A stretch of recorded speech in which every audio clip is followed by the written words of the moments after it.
everybody, I'm Rebecca Coles, and this is Rebecca's Garden on DVD. We've put together some of the best stories that we've had over the years to bring you this collection of getting started in your garden. Hopefully it's going to help you and inspire you, and you'll enjoy getting those hands dirty.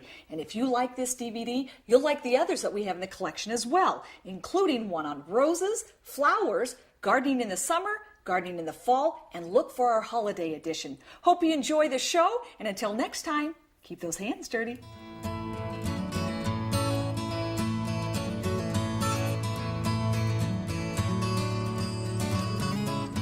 The goal for most gardeners is to have flower beds bursting with blooms throughout the summer. But as the temperatures rise into the high 80s and 90s, the summer heat can take its toll on your plants. Too much sun and not enough rain can be the recipe for disaster. The key to preventing your plants from withering with the weather starts with watering. This is definitely not the way to water your plants during the heat of the summer because, believe it or not, a lot of this water will evaporate before it actually gets to the plant's roots, not to mention the fungal diseases that your plant might pick up. The key is to get to the plant's base and water slowly. That way the water has a chance to absorb in the soil and get to the roots. The only problem is, who wants to sit around like this all day trying to water your plants? Well, here's the option. Get yourself a soaker hose. Simply weave this around the plants. The water slowly trickles out, it drains into the soil, and gets to the root of the problem. But it also accomplishes two things. You're going to save 60 to 70% on your water, not to mention that your plant's roots are going to grow deeply, protecting them from the summer sun. Now the big question is, how much water does your garden need? Well, here's a great tip. Simply dig a hole that's about 4 to 6 inches deep. Okay, now you want to take some of the soil from the bottom of the hole. If it feels moist, you know your garden's getting enough water. If it's dry, you need to water more. Now you may have to do this test a couple of times before you can figure out how often and how much water your garden really needs. One last thing on watering. Make sure you do it in the morning. That way you lose less to evaporation, plus you'll get your plant's roots hydrated and ready to beat the heat of the day. Mulching is a great way to keep the plants cool. Not only will the mulch help the soil retain water, but it also keeps the weeds out. A good layer of mulch should be about 2 to 4 inches thick, and any mulch will do.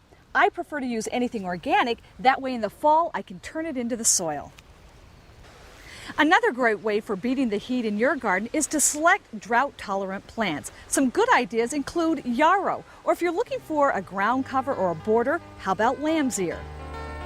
And speaking of ground covers, there are numerous sedums that love the hot, dry conditions of summer. Purple coneflower, known as echinacea or gay feather, will sizzle with color under the heat of the sun. Plus, these perennials will give you added color late in the summer into the fall.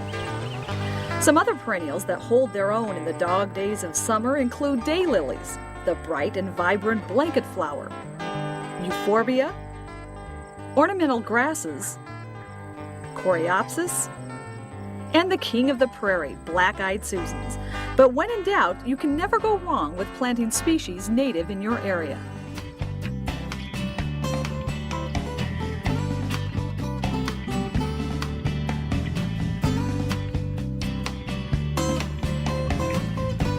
Beautiful Santa Fe, New Mexico. Not exactly what you'd call the land of rich organic soil.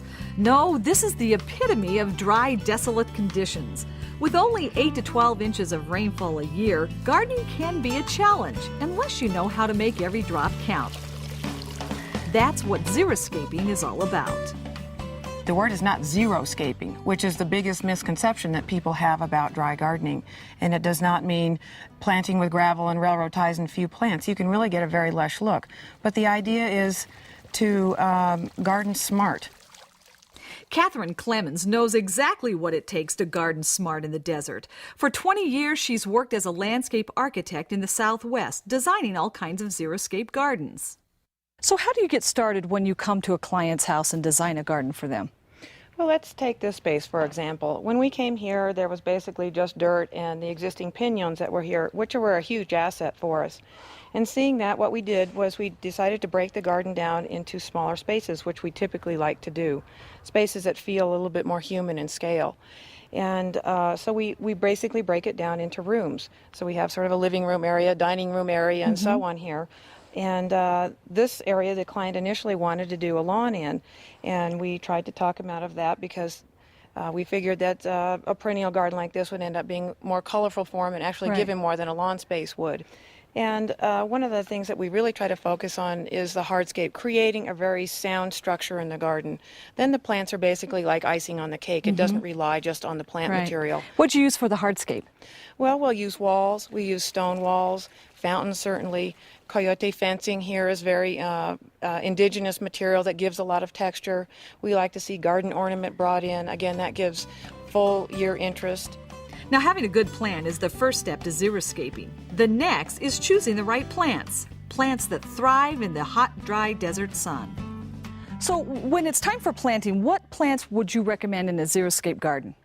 Well, some of my favorites are in this bed here in front of us. I really love the catmint here. I love the lavender-colored blossoms. It blooms in the spring and then will bloom again in the fall if it's cut back.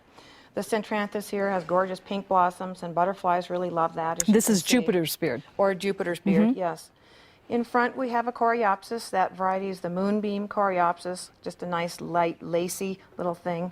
And you can see that these all knit together really nicely. They flow together, which I really try to do, make a nice tapestry of color in here. Yeah, and it is. It feels so texturally pleasing. Now, I noticed this is in a raised bed. Was that the purpose for drainage, or was that just something to give some aesthetic beauty here? Well, it helps us make a little bit of separation between the two rooms, as it were, here. The other thing, the reason that we like raised beds very much is that then we can fill those with soil that has been amended, and it usually has very good drainage, and the plants respond really well. You amended this, but in the other parts of the yard, do you have to amend the soil well for these kinds of plants? Definitely. We have very, very poor soil quality here, so we will usually bring in a truckload of some sort of compost material and then use granular fertilizer mixed in with that and till that in a couple of times. And that definitely makes a big difference. So still the basic rules of planting apply. Amend the soils to make sure the plants get off to a good start. Yes, very much so. Next comes the water, what little there is, and that's the key to xeriscaping, getting the water to the root of the plants, which means no overhead sprinkling. Well, one of the most important things that we do is use a drip irrigation system, and that puts water to each plant. And that's basically set up like this. You have a mainline tube that gets snaked around in the planting areas.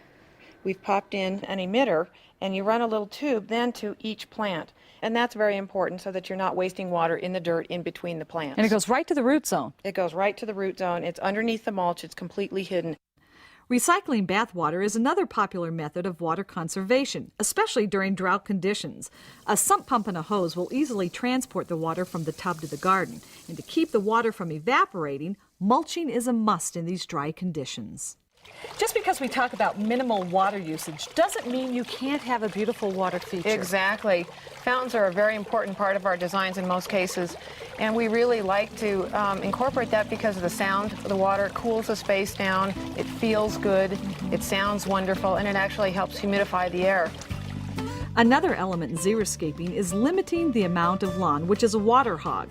Catherine says it's best to plant smaller sections of turf using drought-tolerant grasses. Here in Santa Fe, if somebody wants a deep green lawn like we're used to in the rest of the country, a Kentucky bluegrass lawn, we try to substitute a fescue blend here, and that is more drought tolerant here. It uses a little bit less water, and if you need an area that's not really going to be played on, it's not a turf grass, but buffalo grass is a lighter green sort of lawn, and it works very well also. So is xeriscaping a no-maintenance garden? Definitely not. There's no garden that's really no maintenance unless it's just completely gravel or something. But I think it ends up being very little maintenance. I mean, there's flower deadheading, occasional fertilizing, and really they're pretty self-sufficient gardens.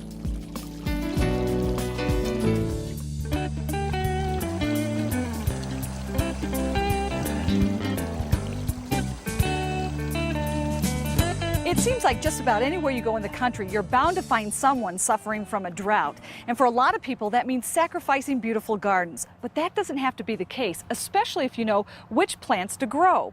Well, here in Santa Fe, New Mexico, we found a nursery that specializes in drought-tolerant plants.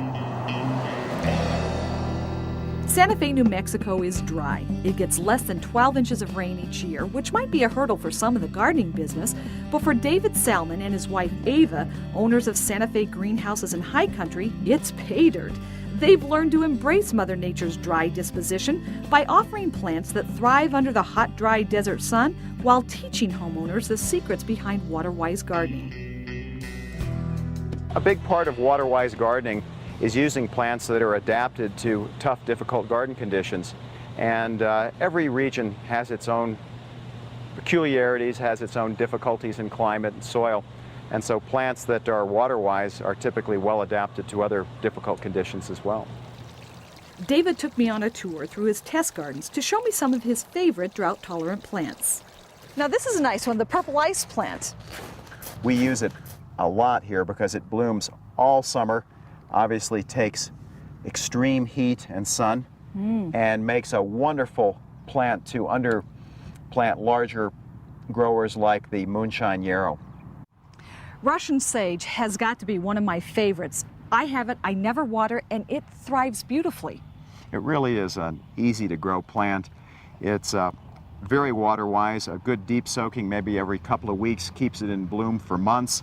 It's got a very fragrant foliage and flower which gives it good deer and rabbit resistance. David says ornamental grasses are a great anchor for any water-wise garden. They're great for adding texture, height, and movement.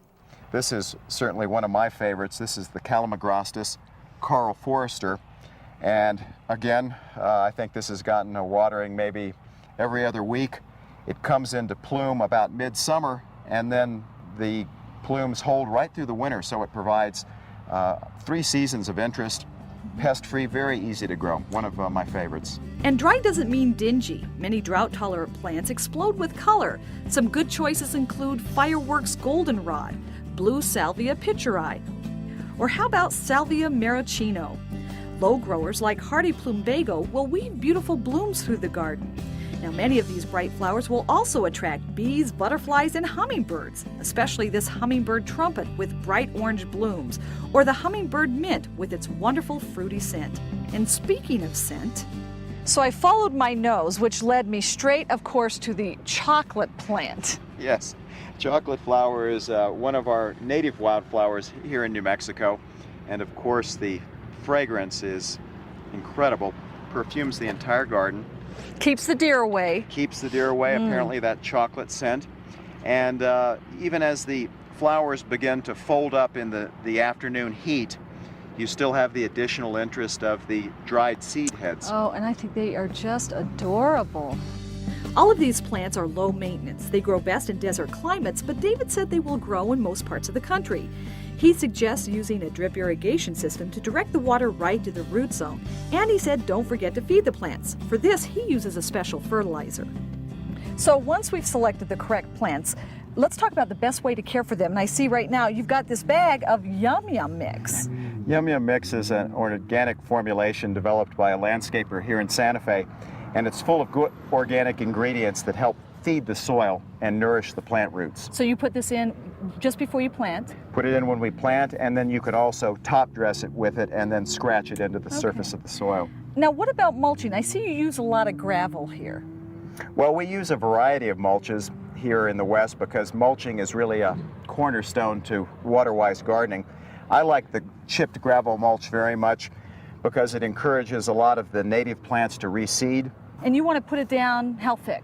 You want to put it down a minimum of about 1 inch to 2 or 3 inches, depending on the size of the plant. And once we've done all that, we're going to have a beautiful blooming garden, no matter whether it rains or not.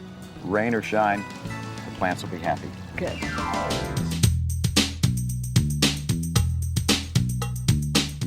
If you're looking for plants to add to your outdoor summer garden, you may want to check out Caladium with this decorative foliage, and it does well in the shade, or how about the stately and elegant calla lily? Both of these plants are grown from summer bulbs, which means you have to wait until after the last frost before you plant them. Now the bulb is actually called a corm. It looks like this, kind of like a flattened tulip. Now when you buy your bulb, it's important that they're healthy. So put it in your hand, it should feel heavy, and make sure that there's no mold, any mushy spots. You don't want any deep nicks or scars. Now, once you get your bulbs, you'll notice that there's going to be a large eye in the center. This is going to be responsible for either a bloom on the calla lily or a small cluster of foliage for the caladium. Now, here's where the tip comes in. If we remove this central eye, it's going to send all its energy back down to these little eyes on the side. So instead of one bloom, we're going to get a bunch of blooms. Let me show you how it's done. Take a small knife, like a pocket knife or paring knife, and simply cut out the eye, almost as if you were cutting the eye out of a potato.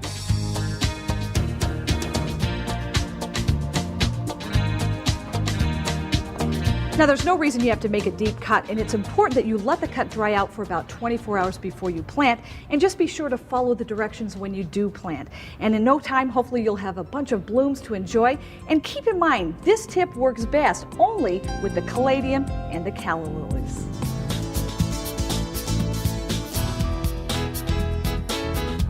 When we talk about planting bulbs, usually it's in the fall. However, there are some bulbs that you can plant late spring. They're called summer bulbs, and the exotic blooms they can add to your garden will give you fire and spark unlike anything you've seen before. In the dog days of summer, when a lot of plants are beaten down by the hot sun, we find these beauties just hitting their stride. It can be hard to choose between the beautiful dahlias, gladiolas, cannas, caladiums, and the tuberous begonias. But once you've figured out what you're going to plant, the rest is really a piece of cake. Although they're called summer bulbs, they're really broken into several different categories. For instance, we have what's called the rhizome. These are underground horizontal stems that produce the beautiful canna. Caladium and begonias come from what's called tubers. They kind of look like swollen smash bulbs with roots. Then we have the tuberous root. From these we get the dahlias. And then there are the corms. They kind of look like a smash bulb. These produce the glorious gladiolas. Now, it's important to know the category since the planting technique for each flower is different, especially with the dahlias. Now, what I've done for them is dug a hole that's about 6 inches deep. Now I'm going to make a mound in the center of the hole, and that's going to be about 2 inches tall.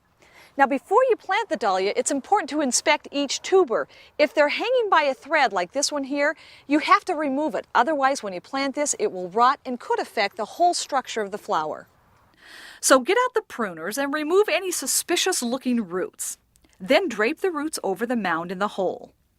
Okay, now once that's in place, it's time to stake the dahlia. It seems a little early, but we're going to do it now because we don't want to injure any of the tubers later as they begin to grow. So we'll put the stake in as close to the stem as possible, then we're ready to cover it up. Now, I filled the hole halfway full. The next step is to take some bulb food, just sprinkle that over the top. This will give the bulb its little boost to get growing, and then we'll add another inch of soil around that. And in no time, these beauties will give you blooms sometimes the size of dinner plates.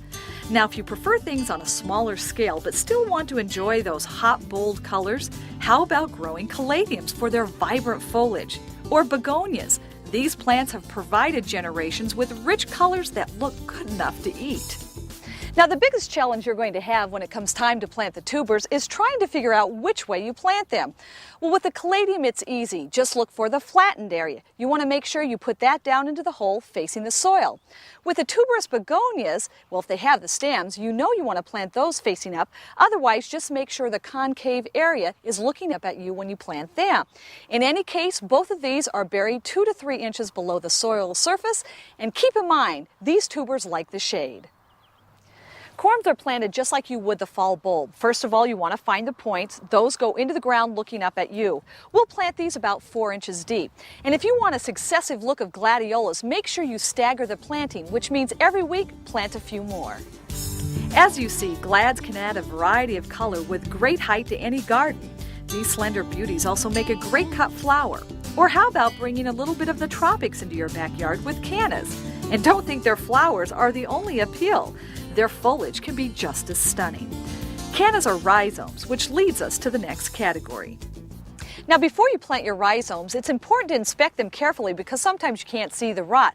But if you feel around and you feel a soft area like this right here, take a knife and just cut it off. Now the rhizomes can be planted really any direction, but if there is a bend in the rhizome like this one here, make sure you have the points closest to the soil surface.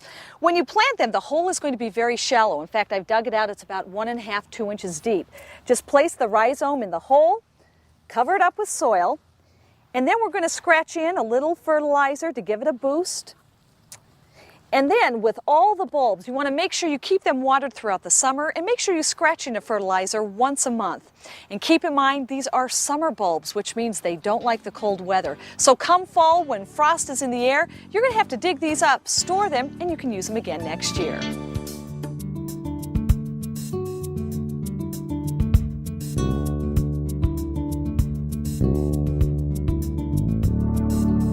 Charleston, South Carolina, a city steeped in history dating back to the 1600s.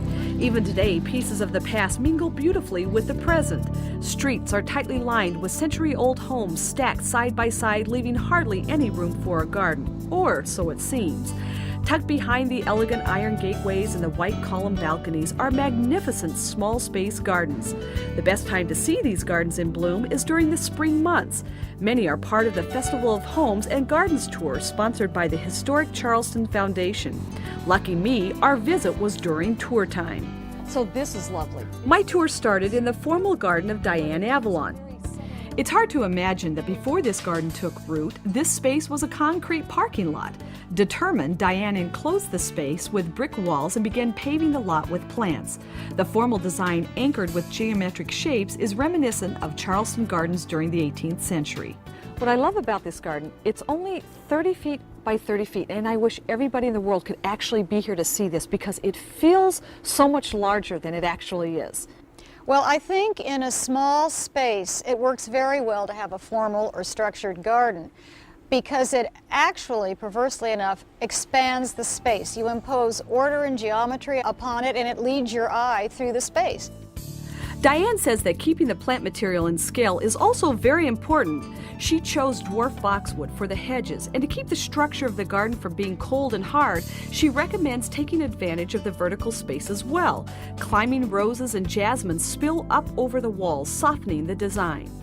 The other thing that I think helps in a small space and in a structured garden is to limit color and to limit plant material. Otherwise, you end up with such visual confusion. We've got pink and white, much more white than pink, and the plant material is very limited. We repeat it from place to place so that it also moves your eye around the garden. From formal to casual, we went to see the most visited private garden in America, made famous in the book Mrs. Whaley and Her Charleston Garden. Emily Whaley was the original owner. Her daughter Marty now keeps the garden growing with her mother's spirit. Now, your mother's style must have been unique to produce a garden like this. I think so, and she was a pioneer in the gardening realm of Charleston. How's her style different from other gardeners here in town? I think it's loose. She was daring. She didn't get into a pattern. I remember seeing the most beautiful sight one spring, and she never repeated it again. She didn't rely on one success because she wanted to try so many things.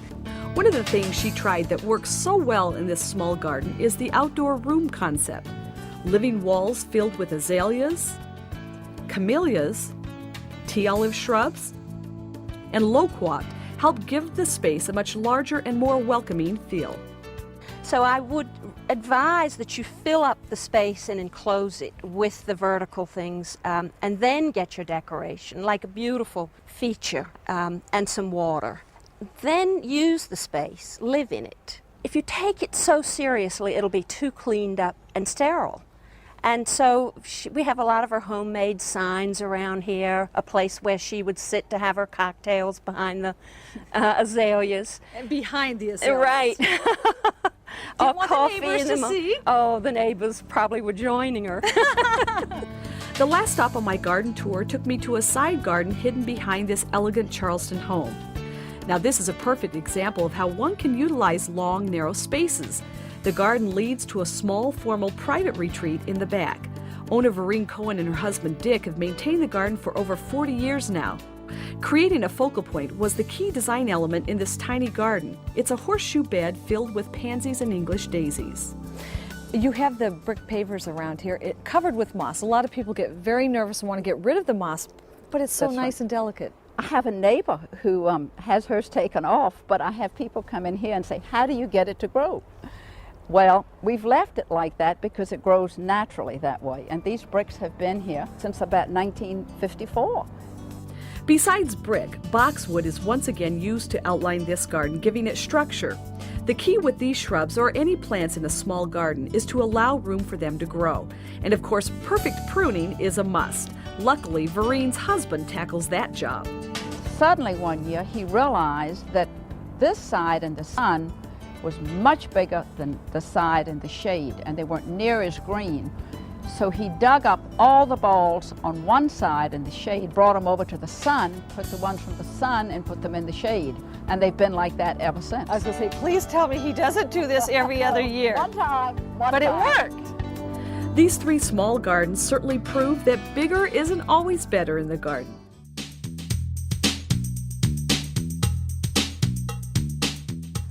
I wonder what time it is. Oh, I forgot.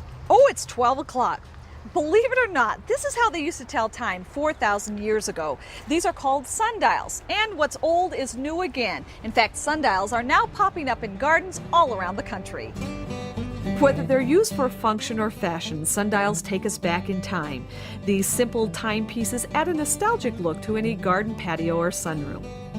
Basically, there are 2 components to your sundial. You have the dial face, which is the plate, and then the shadow arm. This rises out of the center and at an angle. And it's this arm that captures the shadow of the sun to tell you what time it is. But in order for it to work, you have to position it correctly in your garden. And to do that, you can take a little compass, just put it on the plate, rotate the sundial until the shadow arm faces due north. Now, if you don't have a compass, you can simply use your watch. Just be sure to go out at high noon and set the dial up so that the pointer is right over the noon hour. Now, keep in mind, it depends on where you live, but time zones do vary, and you'll have to make some adjustments throughout the season to keep this fairly accurate. Also remember that sundials work best when the dial face is mounted on a flat surface. If you prefer a more 3D look, these armillary sundials feature a circular faceplate that rotates. You can tell the time by looking at the numbers inside the circle. Now, obviously, on a shady day, you're not going to be able to tell the time from these timepieces. And keep in mind, these are sun times, so they're not completely accurate. So I wouldn't trade in your timepiece just yet.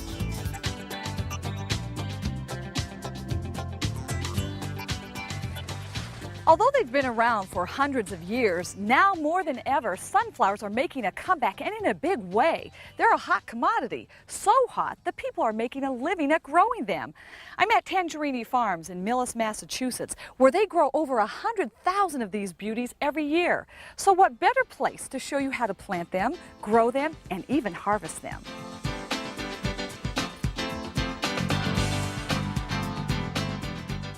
Sunflowers are an annual, which means they have to be planted every year. We're going to do that from seed. Before you get out there and start planting, make sure all threats of frost have gone, and also pick a sunny location with well-drained soil. Now, what I've done here is I've mixed in a well-balanced fertilizer that I picked up at the garden center. Typically, the ratio is about 1 cup per 10 feet. Just mix it into the soil. Then comes planting. Now, the seeds come in all shapes and sizes, but for this one here, we're going to plant this about 1.5 inches to 2 inches deep. So we're going to put that down there, cover it up, and then space them out about 1 foot or more apart from each other. They need space to grow. And if you want a continuous harvest, make sure every 2 weeks you come out and plant more seeds. That's about it. We're going to keep these watered, sit back, watch them grow. Let me show you the results. The beauty of sunflowers is that when freshly picked, they can look great in a bouquet, or they can be very dramatic all by themselves. You'll know it's prime picking time when the head of the flower just barely starts to open up, like this one here. You can see it's still very immature. The best time to come out and harvest is early in the morning, preferably on a cloudy day. This is when there's a lot of water in the flower. As far as cutting goes, make sure you use very clean pruning shears, and you want to leave at least 12 inches of stem. Now, it's best to cut at an angle. This way the flower can draw up more water.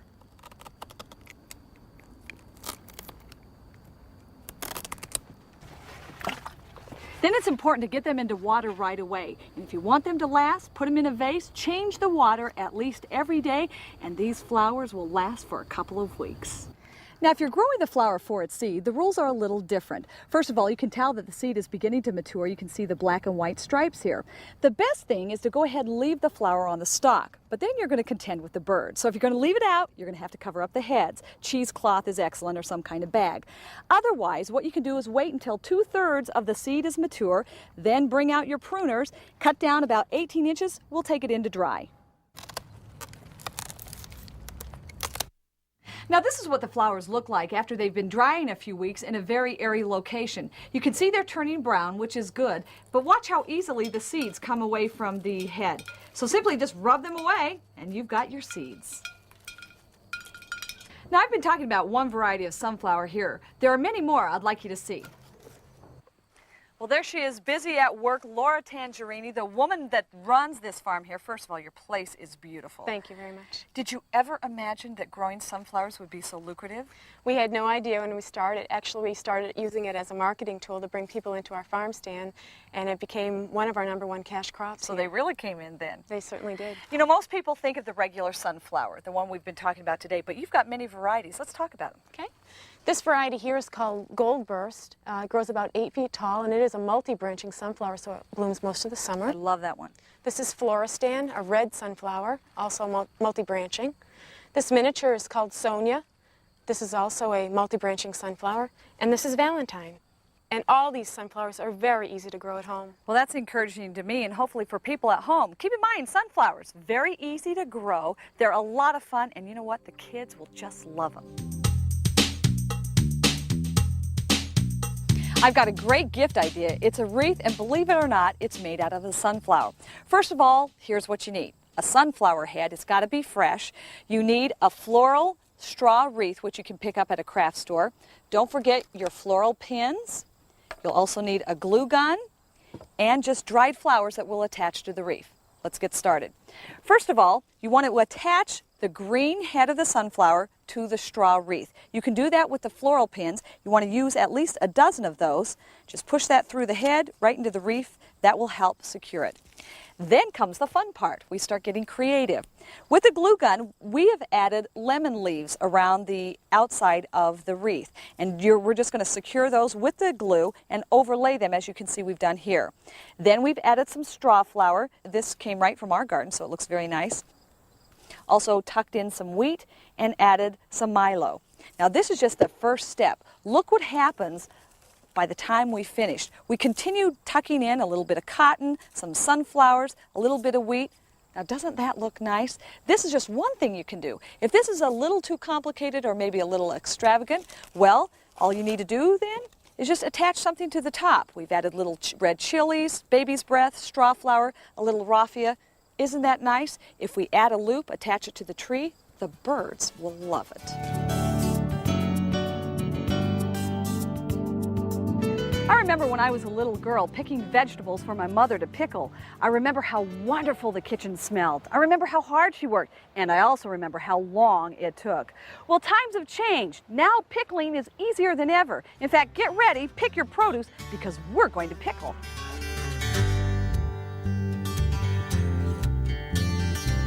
Ooh, this looks nice. When you think of pickling, you're probably thinking of cucumbers. However, Andrew Zimmern, a chef here at Cook's, is going to explain that any vegetable can be pickled. That's right, Rebecca. And in fact, a lot of root vegetables and vegetables that are coming out of the garden right now that are growing above ground are perfectly appropriate for pickling. In fact, some people prefer them to the taste of pickled cucumbers. We're using some carrots, some asparagus, some baby beets, some green beans, some baby Kirby cukes, peppers, mushrooms, Brussels sprouts, anything coming out of the garden right now is appropriate for pickling. Oh, it's going to be great. And so this is easy. This is an easy method. I call it my easy pickling method. Grandma's technique sometimes took anywhere from 48 hours to 48 days. This can be accomplished in just a few moments. All right, let's see how easy it is. Where do we start? The first thing that we need to do is remember that this is a professional pickling process, so we've got to sterilize our jars. So I'm just going to pull these out of the boiling water here where they've been sitting for about 10 minutes. Making sure that we're observing proper pickling procedures. And of course, sterilize your lids for 10 minutes as well. The next step is preparing our vinegar solution. And we're using standard household white vinegar. We're using our pickling ratio of 1 cup of sugar to every quart of vinegar, and we're going to add our pickling spices. So here I've got 4 quarts of vinegar coming to a boil, so I'm going to add 4 cups of sugar. Great. Now we need to flavor the vinegar, and we're going to put together a little bag of goods here. We're going to put our pickling spice, which is your standard supermarket pickling spice, right into a little cheesecloth bag. We're going to add a bud of star anise, which is very, very strong in flavor, so just 1. Right. And if we just tie that, we have a beautiful little sachet, and this prevents the little seeds from floating around in our pickling solution, disturbing the look of it, and also that way it won't get into Grandma's teeth. That's not very pretty, is No. it? Okay, then drop that in. Once the spices have been added, turn off the heat and let it steep for 30 minutes. Now we're ready for the secondary seasoning. Puts another layer of flavor into the pickle. All right. Our hot chilies, a clove of smashed garlic. And it has to be smashed. Yeah, that releases the essential oils inside the garlic. Okay. A little bit of fresh dill from the garden. All righty. Some beautiful flavor and color. And some fresh lemon rind, which I find really softens up that vinegar taste. Okay. What's next? Now we're ready to load and go. Ooh, I like that. Be sure to cut the vegetables to the size of the jar. And it's okay to mix harder root vegetables like carrots with the softer textured asparagus or beans. And most importantly, Make sure you eat as you go. It's the best part. Do we want to pack these in? Yes, you do. You want to get them as tight as you can without ruining the vegetable because you know once they pickle, they are cooking and they will shrink. Okay. as you finish packing your vegetables, Andrew suggests giving the jar a little shake to fit in as much as possible. And don't forget to add some slices of red pepper for color and zip. Okay, now we're done here. We're ready to add our pickling solution. Make sure the liquid is room temperature when you pour it into the jars. And if you pickle with beets, don't mix them with other vegetables because they'll turn purple. So that liquid comes to a ½ inch of the top, and then you just tighten down the lids just until resistance is met. You want it firm, but of course, it's going to expand in the hot water. You don't want to blow a gasket. So that's why we bring it ½ inch down. Exactly. Okay, now we give it a bath. That's in hot it, water. into the water bath. How long?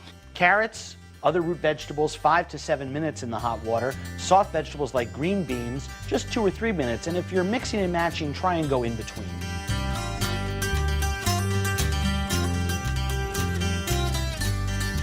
Oh, these turned out beautiful. A little hot to the touch, so we can't eat them now. How long do we have to wait? Well, ideally, cool them at room temperature, 16 to 24 hours. That creates the vacuum seal that'll keep them shelf stable for a long, long time. Great. And if you're going to make these as gifts, you can get a little creative, putting paper over the top, raffia, and these are adorable. And remember, when you open these up, you want to hear this. The pop of freshness. That means these are ready to be eaten.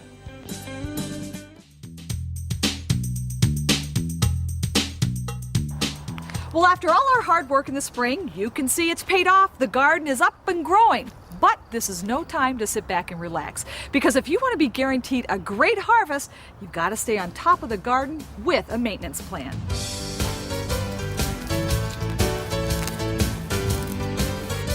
Rule number 1, keep the weeds out of the garden. They'll steal nutrients and water from your plants, so it's a big competition.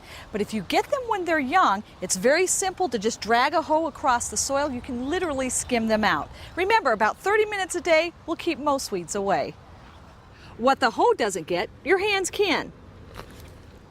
Now that we've got the weeding done, it's time to water. And if you really want to conserve on water, keep these things in mind. First of all, do it in the morning. That way it gets the plant hydrated so that it can take on the heat of the day. Plus, by doing it so early, you're not going to lose a lot to evaporation from all the wind. Also, if you can keep the water right at the plant's root zone, that too helps conserve water. Now, how often you water is up to your soil and where you live. It's a good idea every couple of days to come in, either dig a little hole or stick your finger in the ground. If it's dry, you water. To minimize both watering and weeding, it's important that you mulch. You can use just about anything. I'm using a coarse compost that's actually ground up peanut shells. This will decompose nicely in the soil while offering a little bit of nutrition. And it's important that you put a layer about 2 to 4 inches thick around the base of the plant. All right, that looks good. Now this layer will help retain moisture, it's going to keep the soil cool, and it's going to keep the weeds out.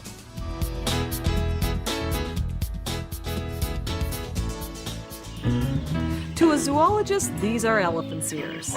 To a baker, these are elephant's ears. But to the gardener, These are the real elephant's ears, a great tropical plant that has these huge leathery leaves that are great for any backyard or patio. Elephant's ears are hardy in zones 9 and warmer, but can be grown just about anywhere during the summer months. The plant grows 3 to 5 feet tall and has oversized leaves that look great as a backdrop to any colorful flower bed and are perfect in a pot on a patio. Now, if you want to grow your own, this is what you need to look for. This is where the ears start. Looks like a huge bulb when in fact it's a tuber. Typically, garden centers have these available late winter, early spring, and that's an excellent time to get them started. What you want to do is look for a heavy bulb, and all of them are pretty big and heavy anyway, but make sure you examine the bulb and stay away from any of those that might have any mold or mushy spots. Then just take this home, it's ready to go. As far as planting goes, if you're going to put this outdoors, you need to wait till all threats of frost are gone. Otherwise, you can give it a jump start indoors by starting it in a pot, and that's what we're going to do. For starters, you need a pot, a large one, something at least 18 inches across and deep. Inside, I've added a nice potting soil, and if you're one that may skip on watering, you may want to go ahead and add some of these polymers. It's called Soil Moist. This helps retain water and will keep the bulbs hydrated. Now you got to remember, these bulbs are heavy feeders. They get hungry. So to help them out, I'm going to add a handful of an all-purpose 10-10-10 fertilizer and mix it into the soil before I plant them. Okay, we got that mix. Now we're ready to plant the bulbs. Now, which way is up? It's pretty easy. Just look for a point, and of course, if you see stringy things at the bottom, those are the roots. They want to go down, point looking up at you. As far as depth goes, you want to plant them 2 times their height. So this is going to go down about 8 inches. So start digging. We got a ways to go.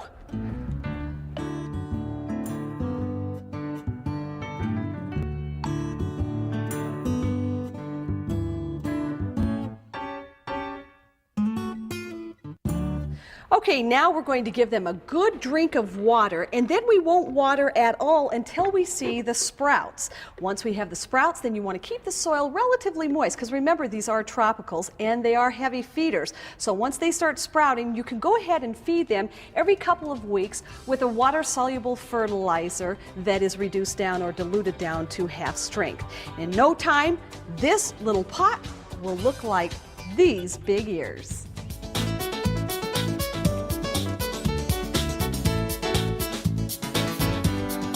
You know, there's no reason you can't have a beautiful garden, even where the sun doesn't shine.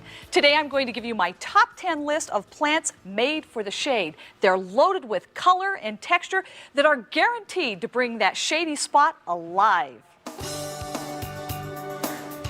Impatiens are #1 on my top 10 list. If you want to cover some shady ground with vibrant color, this popular annual will always come to the rescue. Impatiens can be purchased as individual plants, or you can buy them in baskets. They come in a variety of different colors and really will brighten up any dark spot. They thrive in the shade. If, however, you have an area that gets a little more sunshine and you like this look, then you should test out the New Guinea Impatiens. This has darker green foliage, plus you get larger, brilliant blooms. Another annual that offers show-stopping color is the tuberous begonia. There are many different varieties and colors to choose from. It loves the shade but will tolerate about 6 hours of sun a day. It creates a dazzling display in containers, hanging baskets, even in the ground where it grows into a 12-inch mound. #3 on my list is fuchsia. Talk about beautiful blooms. They almost look fake. Fuchsia is great for a hanging basket on a shady deck. Now, if it's leaf color you're looking for, check out Coleus. The foliage comes alive in the shade with all sorts of color and texture combinations, from deep purples and dark greens to golden yellows and chartreuse. Its paisley patterns are sure to please any gardener. When it comes to perennials in the shade garden, hosta is king. There are more varieties than you could ever imagine. It's easy to get hooked on hosta. You'll find all types of textures, colors, and sizes, from the dwarf to the giant. Whether lining a pathway or adding interest to a shady corner, there's definitely lots of hosta. And here's a great hosta tip. The more yellowish green the leaves are, the more sunshine the plant will tolerate. Darker bluish green leaves will do best in deeper shade. One of the first perennials to bloom in the shade garden is the delicate bleeding heart. This will thrive in the shade but can tolerate a little bit of sunshine, and it loves moist soil conditions. Bleeding hearts usually grow about 1 to 3 feet tall. Their blooms dangle from arched stems in both pink and white. The pink varieties are more common and usually more vigorous. Another blooming perennial, shade pick number 7, is a stillbeam. It produces soft, feathery plumes mid to late summer in shades of pink, white, and red. Now, as far as ground covers go, Lily of the Valley is a sure bet for the shade garden. It's a quick spreader. We're treated with delicate blooms in the spring, followed by tiny orange berries after the bloom. Ferns are fine for shady plant number 9. Once again, they're quick spreaders and great filler for deep shade. And finally, last but not least on my shady list is baby tears. This low-growing plant is very dense and looks like green carpet growing in the garden. So there you have it, my top 10 list of plants that shine in the shade. Now, to keep them looking good, be sure to water them and don't forget to feed them once a month. With your annuals, it's a good idea to deadhead them. That means remove the spent blooms after they've faded. That will keep them blooming all summer long.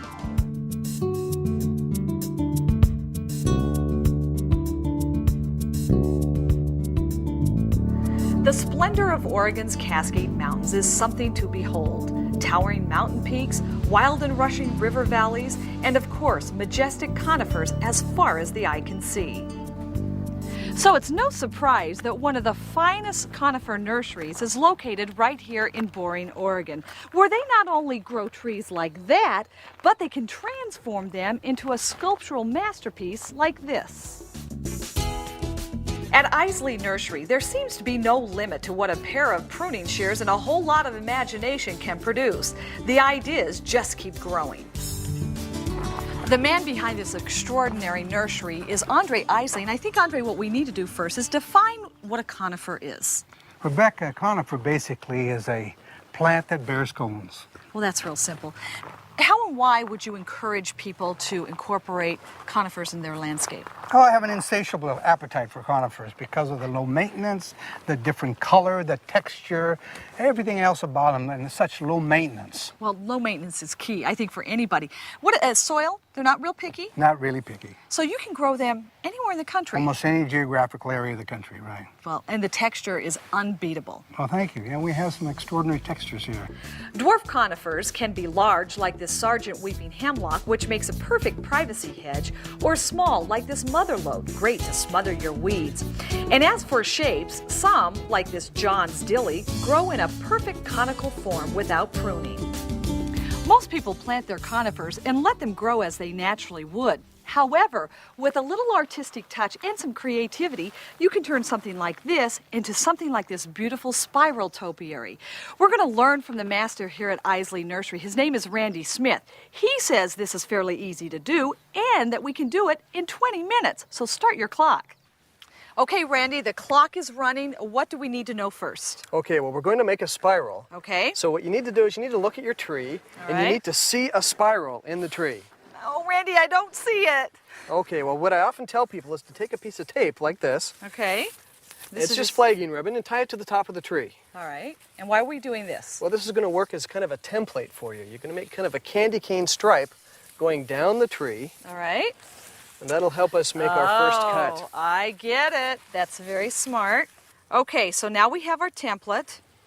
I imagine we start cutting now. Yes, now what I like to do is take the grass shear, just your standard grass shear. Okay. And you're going to come in and you're going to just kind of draw a line in the foliage. But cut it out as you draw. Yeah, well, you're cutting it out, and that's drawing your line. And you stay above our marker or below? Well, now, don't hold out on information because yours can't look better than mine. Oh, well, I don't think you have to worry about that. I'm sure you'll do fine.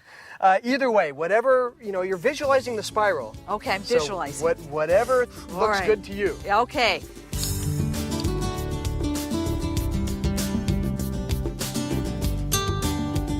Okay, Randy, I've got a hole in my plant. Oh, well, that's the one I gave you. Great. Do I fix that? No, that'll probably work right into your spiral. All right. Now we're finished. What's the next step? Okay, well, we're going to take the tape off now. We want that out of our way. And then we're going to go in to the line that we drew with the shears, and we're going to take our pruners and begin to actually cut that foliage away.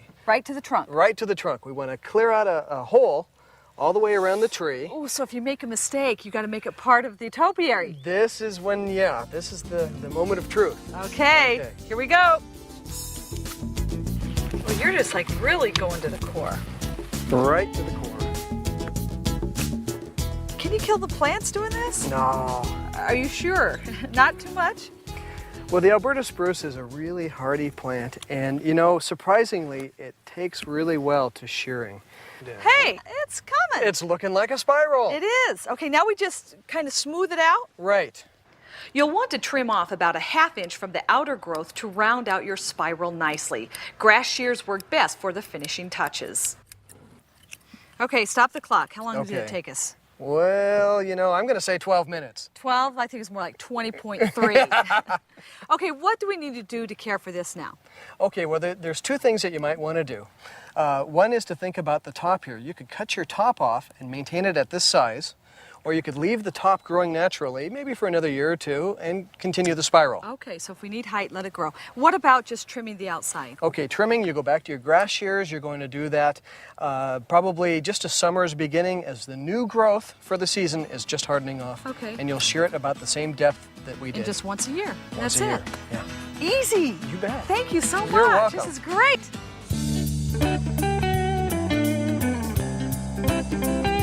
Get ready. You're about to see a spectacular, one-of-a-kind garden with not 100, not 200, but nearly 700 different varieties of hosta. This is Don Dean's shade garden. He's been hooked on hosta for about 10 years now. His collection includes everything from the dwarf varieties to the giant, all colors, all textures, you name it, he's probably got it.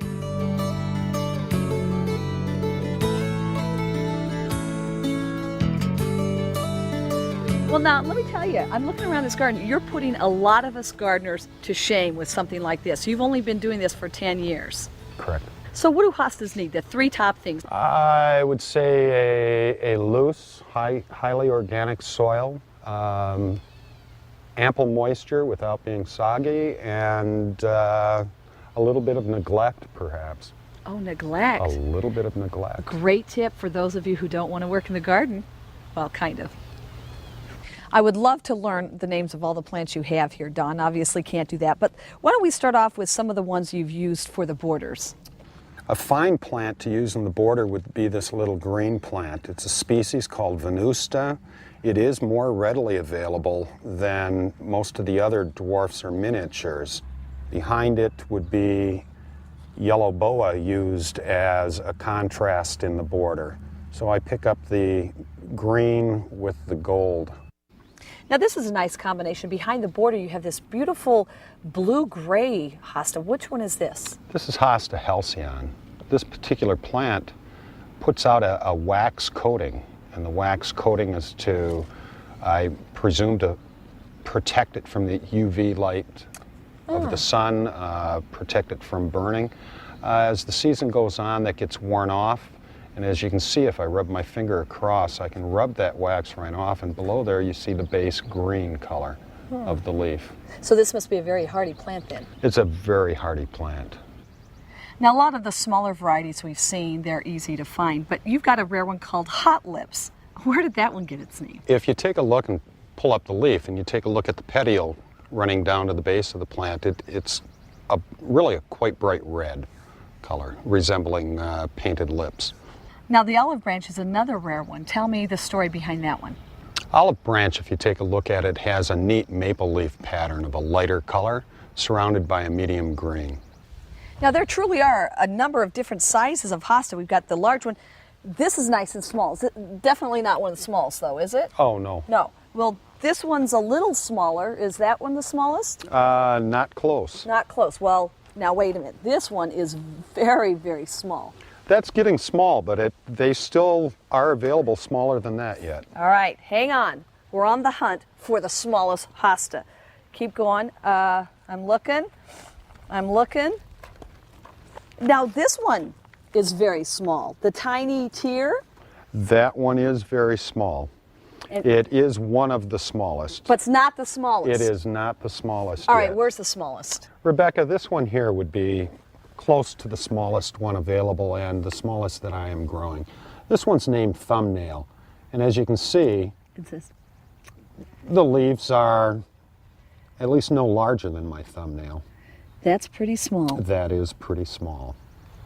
Now, it seems like hosta and slugs go hand in hand. Any varieties that hold up to slugs?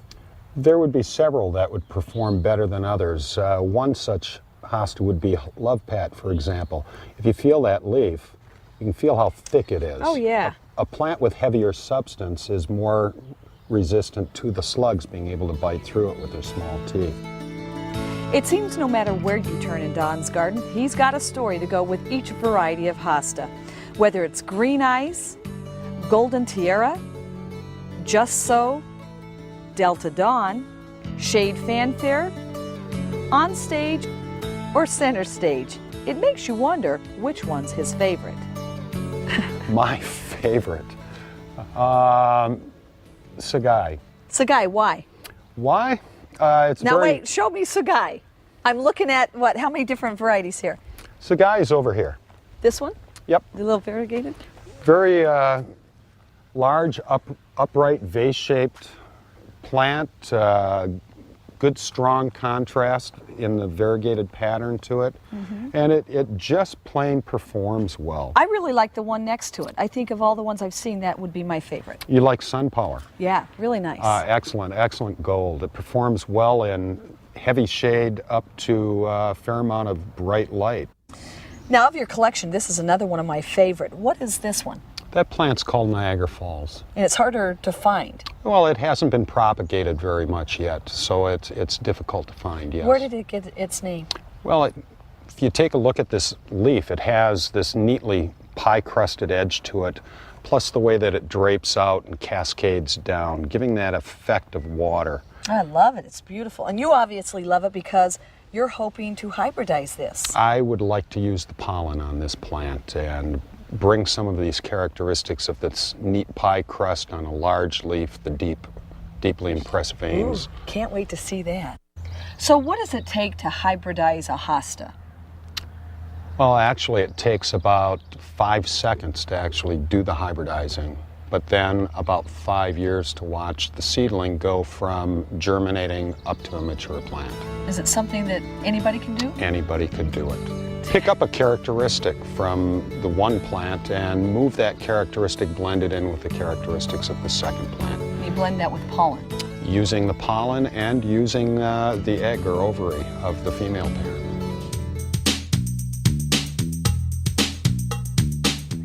One of the superstars of the shade garden is hosta, and it's the type of plant, really there's no need to go out and buy several of the same plant, because if you learn to divide properly, in a few years you can have dozens. Now, the best time to divide hosta is typically in the spring and fall.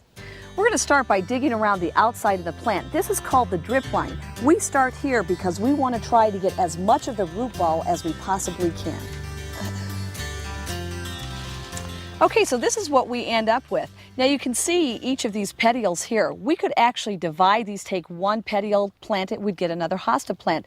But what we're going to do instead is probably divide this up into 3-4 different plants. Now there are many different methods. You can just take a sharp knife, serrated knife, and just cut right through the crowns, right through the center of the root system. That will divide it up. But with this type of hosta, we can almost just jiggle this apart. It's the wiggling method. And untangle the roots that way. And look at that, pulls off, we got ourselves a plant. Now before you plant it, you may want to dust the roots with a rooting hormone that has a fungicide mixed in. This will help prevent crown rot. Now planting's the easy part. I've dug a hole and you can see I've got a mound in the center. I'm going to drape the roots over the mound and cover it up with soil, making sure that the soil line is 1 inch above the crown. That's all there is to it. Learn to divide your hosta and soon you'll have lots of hosta.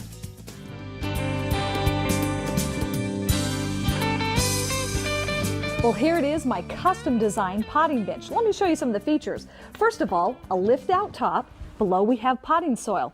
In the other area, a place for compost. We've got a shelving unit on top, one below, pull-out wire baskets, and the best part, this bench has casters, which means it can be moved easily. Now, this is definitely a potting bench with the features every gardener needs. I'll show you how we put it together, and hopefully by the end of the process, you'll be able to build your own.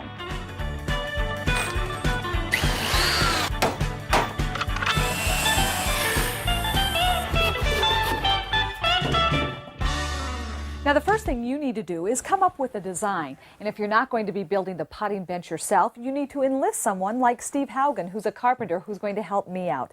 Now, I've given him a list of all the options I would like to see on my potting bench, and you've come up with a terrific design. That's right. We have a nice large work surface for you here. We have a couple of bins that one holds the black dirt and one holds the debris. We have lots of shelving above. It's good and sturdy, and some bins below for storage as well. Looks absolutely fabulous. Okay, now what do we need to do? Well, now we got to do a little shopping. We have a material list for you. We, you mean I? Yeah, you, Rebecca, if you could go buy the materials. Yeah, sure. I would love to help you put it together. Okay, I'll be back. All right. Once you get your list, it's a good idea to head out to a shop where you can buy all your materials in just one stop. I'm here at Home Depot. Bill Buck is going to help us select the materials. Obviously, Bill, I need wood. You've got a lot of different types. Which one might be best for this project? I think for your project, Rebecca, the cedar is going to be great because it's going to hold up well for the outside and getting wet and stuff. Also, too, it stains up real well. It's a real nice wood to use for a bench like you're going to be building. Okay. The other thing we could go with is go with green treated wood. That's going to hold up real well outside. It's if you ever had to stain it, it stains up fine too. But I think for the natural, nice look for your bench, we're going to go with this. Well, cedar. then cedar it is. Now, I'm not sure what I need here. Can you explain this? Well, in the 2x6 cedar, you're going to need 5 8-footers, 5 12-footers, and in the 1x12 cedar, you're going to need 2 8-footers. Would you mind taking care of that, and I'll get the other materials? No problem. Thanks.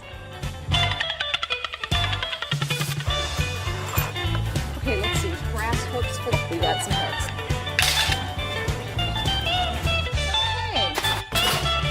Well, Bill, looks like I've got everything. Started off with the screws, and I noticed that these had to be galvanized. Yeah, we went with galvanized because it's going to be outdoors, and being outdoors, the wetness and the rain and everything, they're not going to rust. Also, too, if you went with like sheetrock screws, the black ones, they can stain your wood and they can also rust. So that's a great choice. We don't want that. And that was the same rule for the bolts. They had to be galvanized. Galvanized too, so they don't rust. But also, too, if you ever have to take any of it apart, these parts of this that we put this together with, we can take it apart to move it. That's very good. Now, the potting benches I've had in the past are very hard to move when you get them loaded down. That's why we put casters on these. These are big casters. They're big casters, but you know, if you got tools on your bench and the pots on there and stuff, and you ever have to move it, it can be heavy. So by putting, it'll be easier for you to move with the bigger wheels. Also, too, they do swivel, and then we got locking devices on them. So when you're working on it, you can lock the wheels in so it won't move. Very important. And then we've got the brass hooks for our tools, and then we picked up wood glue. Now, this is not just like a regular glue. This is called weather-tight. There's a difference here. Yeah, use it for outdoors when you're using it with the moisture and stuff. It's going to seal up real good. Another tip, when you're using it, you want to make sure you wipe it off the wood so it doesn't stain. And it paints up real well. Paints up well also. And then we have our wire baskets. This is for extra tools, and also our rubber baskets to put our soil in. And you got the wood. I got the wood. So we're all set to go? We're all set. Okay, so don't go away, because when we return, we're going to take this back to the carpenter and we're going to assemble our potting bench.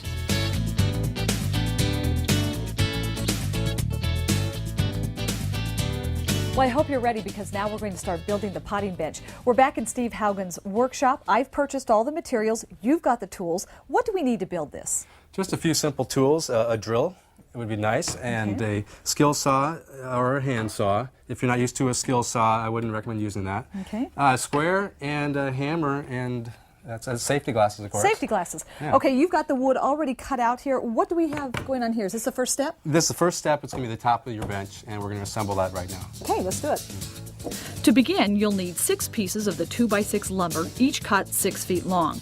The best looking wood should be used for this part, since it will be the top of the bench. Then, using the weatherproof glue, glue all the pieces of wood together. This will create a solid work surface, which I like much better than the open slatted ones. All right, to ensure we have a good tight fit, Rebecca, we're going to use some clamps on this. Okay.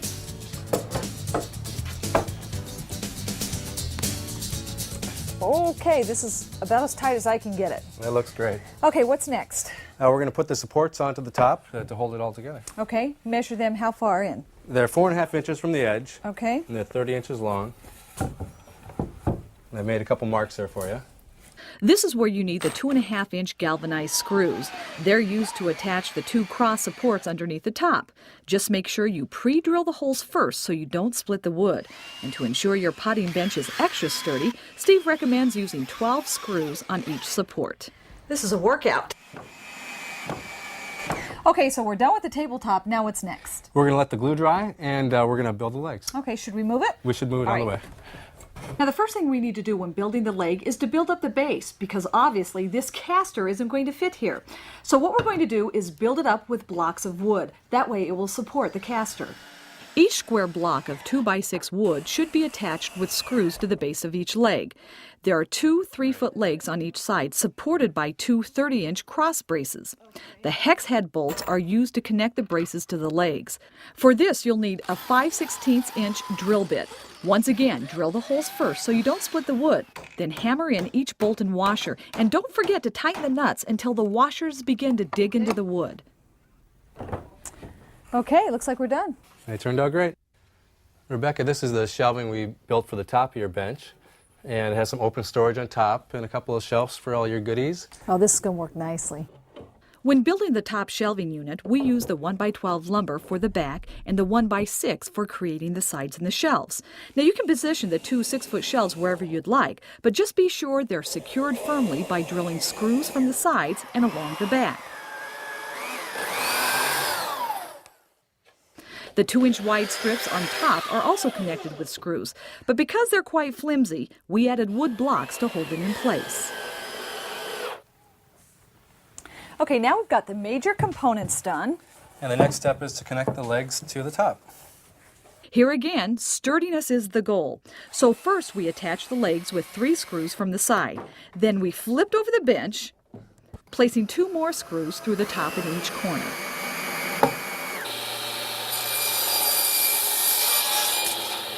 The last 4 pieces of 2x6 lumber should be cut 6 feet long and used for the bottom shelf.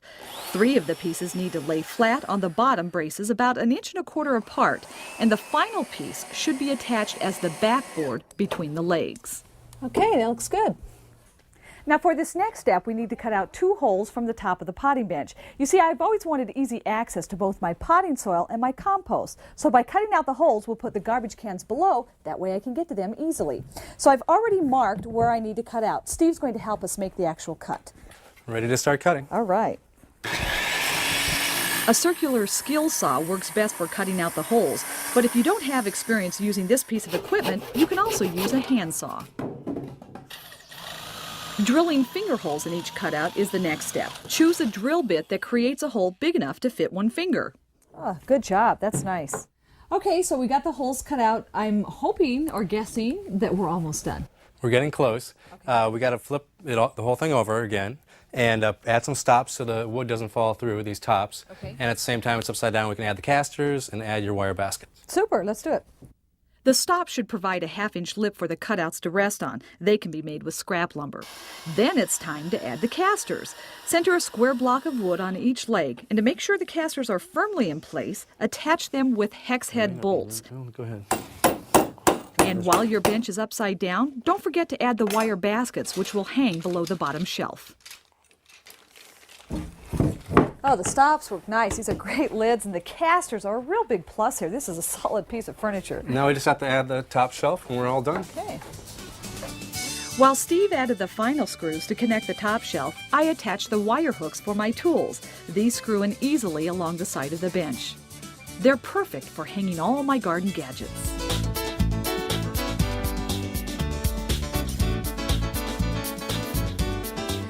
Is one of the most popular vegetables grown in backyard gardens. I mean, who can resist the buttery flavor at the end of the season?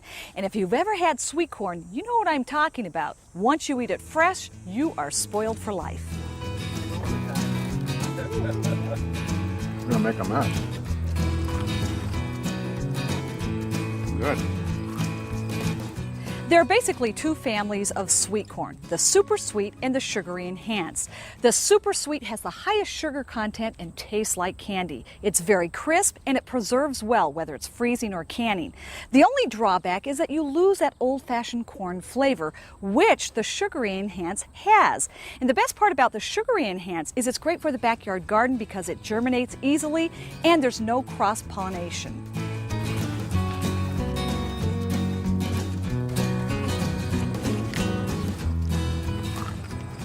In order to get the best tasting sweet corn, you have to harvest when the corn is ready. How do you know? Well, take a look at the silk. It should be dried and brown. Also, one sure test is to puncture one of the kernels. If the liquid that comes out is a milky color, that means the corn is prime. If it's clear, you need to wait for a couple more days. And remember, once you get it picked, you have 48 hours to get it eaten because that's when it tastes best. The challenge is to find the best way to serve your freshly picked corn.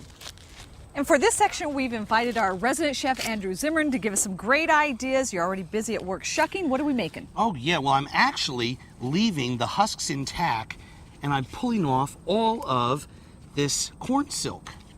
Now, the most important thing, I think, when you're cooking corn is having it be nice and clean, whether you're going to boil it or whether you're going to roast it. If you roast it and you leave the corn silk on, it tends to stick to the kernels and it gets in your teeth. So all I do is I just bind them up like that, and I have all these corn cobs sort of ready to go. The silk has been removed. We're just going to moisten them a little bit. You just roll them in a pan with water. You don't need to soak them. You don't need to get into analysis paralysis over it. Okay. And you just throw it onto the grill. And this is high heat? Very high heat, about 550 degrees. How long? And, well, 10, 12 minutes. Okay, so that's one way. The next way, which everybody is familiar with, is boiling, but you have a whole new technique. Well, what's amazing is as many cooks as there are techniques for doing this. I have found one way that works for me, bar none, perfect every time. I get a pan of boiling water. Okay. I take my corn. It's all cleaned. Nice and clean. I've seasoned the water with a little bit of salt, not sugar. Okay. The corn is sweet enough. I drop that in there and I let it go for about 30 seconds. 30 seconds. That's it. You just let it boil for 30 seconds. Then, after it's boiled, you put the lid on and you turn the heat off. And you let it sit for exactly 10 minutes, no more, no less. It's perfect. Perfect every time. Ooh, You I'll just have drain to it try and that. serve. Really, that's nice. Okay, besides the corn on the cob, you've got something else. Succotash. Ooh. When you have a lot of corn, you want to know what to do with it. The best thing to do is to take it off the kernel and saute it. And that's a very, very simple process. All you do is shuck your ears. Make sure you do this outside, right? Yeah. Send the kids out into the back porch. And all I want to do is slide my knife right down there and just cut the kernels right off the cob. Okay, and you're not digging in too deeply. No, I'm just taking off that outer layer. Yeah. What I'll do is I'll save the cobs later on and make a corn chowder. Oh yeah, brings in a lot of flavor. Plus, it thickens up the snips. Get all that milk and stuff in there. Okay. But all we do, put that into a bowl, move this over here to our grill, and we'll use this burner. Melt some butter over high heat. Add your carrots, onions, and shaved garlic. Now it's time for some fresh marjoram. Marjoram is just like oregano. Okay. But it's got a much more floral smell. Smell the twigs. Isn't that Oh yeah, nice? yeah, it is nice. And I just take a few tops of this thyme that I picked from the garden. Okay. Now add some chopped celery, chili flakes for a little perky flavor, and chopped sweet red pepper, just for some color. And you see now how all the onions are starting to get glassy. It's time to add our corn. Okay. And some of our beautiful peas. Look at that. Yeah. Now the corn and peas don't require a lot of cooking. So we just want to saute those just briefly to heat them through. We don't want to overcook them. Maybe another minute or two, and then we're done. And all we do to finish this is we add 2 tablespoons of cream, a little bit of salt, a little bit of white pepper. Ooh. Stir that up. Flip a couple of times. And that is Wow, beautiful It is pretty. succotash. Isn't that delightful? Yes. Now, what would I use this for? Well, you can serve it as a side dish to anything, but one of the things that I love to do is put a mound in the center of each plate and put a piece of grilled chicken or grilled salmon in the summertime, or a skewer of grilled lamb kebabs. Oh, Isn't yes. that amazing? You are unbelievable. The vegetables are amazing. I mean, you don't do anything to it. It's just those beautiful garden fresh vegetables. It tastes like it was just picked off the vine. Probably because it was. You did it again. Thank you. Whew, that was a lot of information. Hope you got all that down, and I want to see those hands. Well, like I said, if you've enjoyed this DVD, be sure to look for the others. I'm Rebecca Coles. Until next time, keep those little hands dirty.